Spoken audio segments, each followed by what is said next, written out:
করবে এটা তার জন্য ইবাদত। মুসলমান ব্যবসা করবে এটা তার জন্য ইবাদত হবে। মুসলমান ঘুমাতে যাবে এটা তার জন্য ইবাদত হবে। মুসলমান ব্যবসা বাণিজ্য চাকরি বাকরি যা আছে সবটুকুনি ইবাদত হবে তখনই যখন মুসলমান এগুলো আল্লাহ তাআলার আদেশ এবং রাসূল করিম সাল্লাল্লাহু আলাইহি ওয়াসাল্লামের দেখানো পথ অনুযায়ী করবে। মুসলমান যদি তার প্রস্রাব পায়খানায় গিয়েও যদি যে সময়টুকু অতিবাহিত করবে সেটা যদি আল্লাহ তাআলা রাসূলের তরিকা অনুযায়ী হয় তাহলে সেটাও তার জন্য সওয়াব হবে। এত কিছু করলেই সওয়াব হয়, তাহলে মুসলমানদের জীবনে মানুষের জীবনের অন্যতম একটা অধ্যায় হচ্ছে রাজনীতি। যে রাজনীতির মধ্যে রয়েছে একজন মানুষের জীবনের পরিকল্পনা, বাস্তব জীবনে একজন মানুষ কি করবে, তার সমাজ জীবন কেমনে পরিচালিত হবে, রাষ্ট্রীয় জীবন কেমনে পরিচালিত হবে, তার অর্থনীতি কেমনে পরিচালিত হবে, সমস্ত নীতি কিন্তু মানুষের রাজনীতির উপরে নির্ভর করে। এই রাজনীতিকে আজকে মুসলমানদেরকে, মুসলমান যারা ইমানদার তাদেরকে রাজনীতি থেকে এক শ্রেণীর মানুষ দূরে রাখতে চায়। তারা বলতে চায় ধর্ম এক জিনিস আর রাজনীতি হচ্ছে আর এক জিনিস। না, রাজনীতি রাজার নীতি, সবচেয়ে বড় রাজা আপনার আমার রব মহান আল্লাহ রাব্বুল আলামিন। তিনি যে নীতি দিয়েছেন এই নীতি হচ্ছে সবচেয়ে বড় নীতি। আজকে সমাজের মানুষের মুক্তির জন্য, শান্তির জন্য, সমাজের মানুষকে তাদের অধিকার বুঝিয়ে দেওয়ার জন্য স্বাধীনতার 54 বছরে যারাই ক্ষমতায় এসেছে, ক্ষমতার চেয়ারে আসীন হয়ে নিজের স্বার্থকে তারা হাসিল করেছে। ক্ষমতায় আসার পরে কেউ বা ক্ষমতায় এসেছে মুক্তিযুদ্ধের দোহাই দিয়ে, কেউ বা ক্ষমতায় আসতে চায় মানুষকে কার্ড দেওয়ার মাধ্যমে। কিন্তু বাংলাদেশের মানুষ স্বাধীনতার 54 বছরে সকল মানুষকে, সকল রাজনৈতিক আদর্শকে দেখা শেষ হয়ে গিয়েছে। এখন মানুষ দেখতে চায় নতুনকে, মানুষ দেখতে চায় কোরআন সুন্নাহ অনুযায়ী একটা সমাজ পরিচালিত হলে কেমনে সমাজের মানুষের শান্তি শৃঙ্খলা অধিকার মানুষের দ্বারে পৌঁছায় দেওয়া যায়, এটা কিন্তু মানুষ এখন দেখতে চায়। মানুষ দেখতে চায় আমিরুল মুমিনিন খলিফাতুল মুসলিমিনের মতো শাসন ব্যবস্থা, যেই শাসন ব্যবস্থায় একজন শাসক রাতের অন্ধকারে তিনি মানুষের বাড়ির পাশে গিয়ে দাঁড়িয়ে থেকে অভাব অনটন যেই পরিবারে গ্রাস করে নিয়েছে এই পরিবারটা কেমনে শান্তি দেওয়া যায়, এমন আমরা শাসক দেখতে চাই। সম্মানিত উপস্থিতি, আমাদের এই জীবন শেষ জীবন না, আমাদের আর একটা জীবন আছে।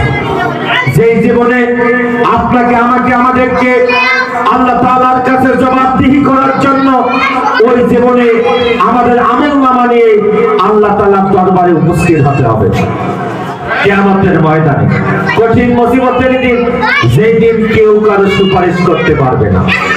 আল্লাহ তাআলা বলছেন ইয়াউমা লা ইয়ানফাউ মালুন ওয়ালা বানুন, কিয়ামতের ময়দানে সন্তান উপকারে আসবে না, সম্পদ উপকারে আসবে না, নেতা উপকারে আসবে না, ক্ষমতা উপকারে আসবে না। যেই কঠিন মুসিবতের দিন আপনাকে আমাকে নিজেই নিজের আমলনামা নিয়ে আল্লাহ তাআলার দরবারে উপস্থিত হতে হবে। ওই কঠিন মুসিবতের দিন কিয়ামতের ময়দানে আমলনামা দিয়ে আল্লাহ তাআলার দরবারে যেদিন দাঁড়াতে হবে, ওই দিন আল্লাহ তাআলা আপনার আমার আমলনামা আমাদের হাতের মধ্যে দিয়ে দেবে আর বলবে ইকরা কিতাবাকা কাফা বিনাফসিকা লিয়াউমা আলাইকা হাসিবা। পড়ো তোমার আমলনামা, আজকের দিনে হিসাব দেওয়ার জন্য তুমি নিজেই যথেষ্ট। কিয়ামতের ময়দানে মানুষের আমলনামা দেখবে, আমলনামা দেখতে গিয়ে দেখবে তার আমলনামার মধ্যে তাল ভাতের টাকা মেরে খেয়েছে, বিধবা ভাতার টাকা মেরে খেয়েছে, রাস্তার টাকা মেরে খেয়েছে, অভাব অনটন যোগ্য যেই মানুষের জন্য সরকারের পক্ষ থেকে বাজেট এসেছে সেই টাকা মেরে খাওয়ার গুনাহ তার আমলনামায় লেখা থাকবে। তখন সাধারণ মানুষ বলবে, রব্বুল আলামিন, দুনিয়ার জীবনে আমি মেম্বার ছিলাম না, চেয়ারম্যান ছিলাম না, ইউনিয়ন কাউন্সিলরের চেয়ারম্যানও ছিলাম না, ওয়ার্ড কাউন্সিলর ছিলাম না, আমি তো কোনো মেয়রও ছিলাম না, এমনকি চৌকিদারও ছিলাম না, আজকে আমার আমলনামায় এই অপরাধগুলো কেন লিখে দেওয়া আছে? সেদিন তারা বলবে, মালি হাযাল কিতাব লা ইউগাদিরু সগীরাতান ওয়ালা কাবীরাতান ইল্লা আহসাহা। আল্লাহ, এটা তো আশ্চর্য ধরনের কিতাব। ছোট্ট গুনাহ করেছি সেটা এই জায়গায় লেখা আছে, বড় গুনাহ করেছি সেটা এই জায়গায় লেখা আছে, রাতের অন্ধকারে কোন গুনাহ করেছি সেটাও এই জায়গায় লেখা আছে। এটা তো আশ্চর্য ধরনের কিতাব। তাহলে এত গুনাহ যেই জায়গায় লেখা থাকবে, তাহলে 12 তারিখে যেদিন আমরা অন্ধকার ঘরে গিয়ে একাকী কোন মার্কায় সিল মারবো, সেটা কি লেখা থাকবে? কথা বলেন, আমলনামায় লেখা থাকবে? নাও থাকতে পারে, কারণ ওই দিন আর্মি থাকবে, বিডিআর থাকবে, পুলিশ থাকবে, এত কিছুকে ফাঁকি দিয়ে ফেরেশতা মনে হয় ওই ঘরে ঢুকতে পারবে না। এমনটা কি? ফেরেশতা ঢুকবে। কোন মার্কায় সিল দেওয়া হয়েছে কিয়ামতের ময়দানে আমলনামায় লেখা থাকবে। অনেকে বলে আমরা নাকি জান্নাতের টিকিট বিক্রি করতেছি। না, আমরা মানুষকে জান্নাতের রাস্তা দেখাই দিচ্ছি। কথা বলেন ঠিক কি না? সম্মানিত হাজিরিন, কিয়ামতের ময়দানে এই কাজগুলো যখন আমলনামা মানুষ দেখতে পারবে, তখন আল্লাহ তাআলার আযাব আর গজবের ভয়ে তারা মিথ্যা কথা বলবে। তারা বলবে, এই অপরাধ যদি আজকে আমরা স্বীকার করি, তাহলে আজকে তো আমাদের জাহান্নাম ছাড়া কোনো উপায় নেই। তখন তারা অস্বীকার করবে, তারা বলবে, ফেরেশতাদেরকে দায়ী দেবে, আল্লাহ তাআলা এই অপরাধ আমরা করি নাই, তোমার ফেরেশতারা মিথ্যা এগুলো আমাদের নামে লিখে দিয়েছে। এই কথার জবাব আল্লাহ তাআলা পবিত্র কোরআনুল কারীমের সূরা ইয়াসিনের 65 নম্বর আয়াতের মধ্যে উল্লেখ করেছেন, আল ইয়াউমা নাখতিমু আলা আফওয়াহিহিম ওয়া তুকাল্লিমুনা আইদিহিম ওয়া তাশহাদু আরজুলুহুম বিমা কানু ইয়াকসিবুন। সেদিন আল্লাহ তাআলা ওই বান্দার জবানকে বন্ধ করে দেবে। আল্লাহ তাআলা বলবেন, বান্দা, দুনিয়ার জীবনে চাপাবাজি করেছো, গলাবাজি করেছো, হাত ঝুঁকায় ঝুঁকায় বক্তব্য দিয়েছো, মিথ্যা নেতার পেছনে ছড়েছো, আজকে তোমার জবানটাকে বন্ধ করে দেওয়া হলো। আজকে তোমার হাত পা অঙ্গ প্রত্যঙ্গ আজকে সাক্ষ্য দেবে আল্লাহ তাআলার দরবারে। হাত সেদিন আপনার আমার বিরুদ্ধে সাক্ষ্য দেবে, এই হাত দিয়ে কি কাজ আমরা করেছি। সম্মানিত হাজিরিন, এই যে শিক্ষা আমাদের কাছ থেকে বিদায় হয়ে গেল, হাত যদি একটু সাদা হয়ে যায়, একটু খসখসা হয়, তাহলে আমরা অনেকে এখানে হাতের মধ্যে তেল দেই, তারপরে জেল দেই, এরপরে আমরা লিপ জেল, পমেট ব্যবহার করি হাতটাকে ভালো রাখার জন্য। এই হাত আল্লাহ তাআলার দরবারে সেদিন সাক্ষ্য দেবে, কথা বলবে। আমরা অবাক হয়ে যাব সেদিন, ওই কঠিন মুসিবতের দিন হাত সাক্ষ্য দেবে আপনার আমার বিরুদ্ধে। কিয়ামতের ময়দানে আল্লাহ তাআলা বলেছেন, ইয়াউমা নাদউ কুল্লা উনাসিন বিইমামিহিম।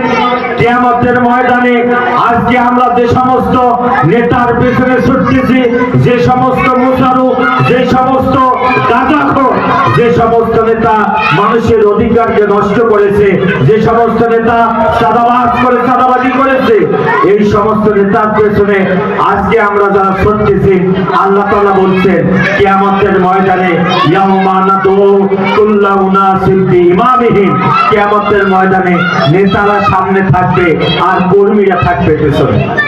কর্মী অনেক নামাজি ছিল, হজ করেছে, যাকাত দিয়েছে, কিন্তু কিয়ামতের ময়দানে যখন দেখবে তার নেতা হচ্ছে মোসারু, তার নেতা হচ্ছে মানুষের সম্পদ মেরে খেয়েছে, এমন নেতার পেছনে যখন দাঁড়াবে, তখন বলবে আল্লাহ তাআলা, আমরা তো নামাজি ছিলাম, আমরা তো হজ করেছি, যাকাত দিয়েছি, আজকে আমাদের নেতা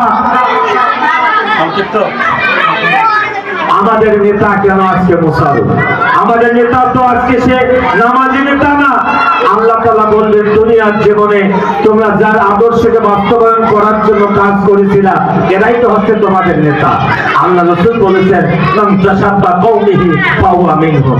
যার সঙ্গে যার মহব্বত, যার সঙ্গে যার ভালোবাসা, যার সঙ্গে যার লেনদেন, যার সঙ্গে যার ভোটাভুটি, কিয়ামতের ময়দানে তার সঙ্গে কিয়ামতের ময়দানে তাকে উপস্থিত হতে হবে।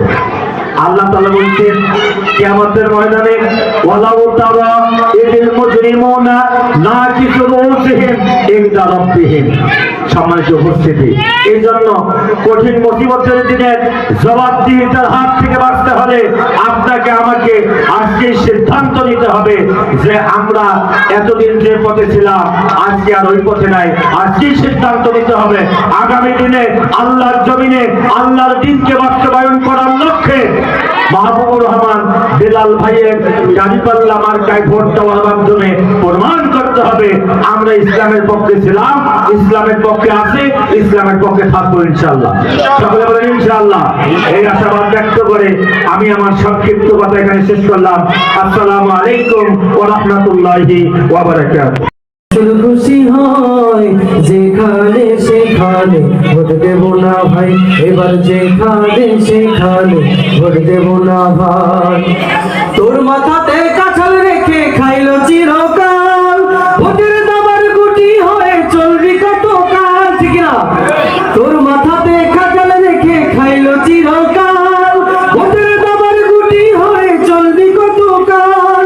এবার মোদের জাগতে হবে, এবার মোদের জাগতে হবে, আনতে হবে দিনের জয়। যেখানে সেখানে ভোট দেব না ভাই, এবার যেখানে সেখানে ভোট দেব না ভাই। ভোট দেব ভাই সেখানেতে আল্লাহ রাজি হয়, যেখানে রাসূল খুশি হয়। যেখানে সেখানে ভোট দেব না ভাই, এবার যেখানে সেখানে ভোট দেব না ভাই। ধন্যবাদ সবাইকে।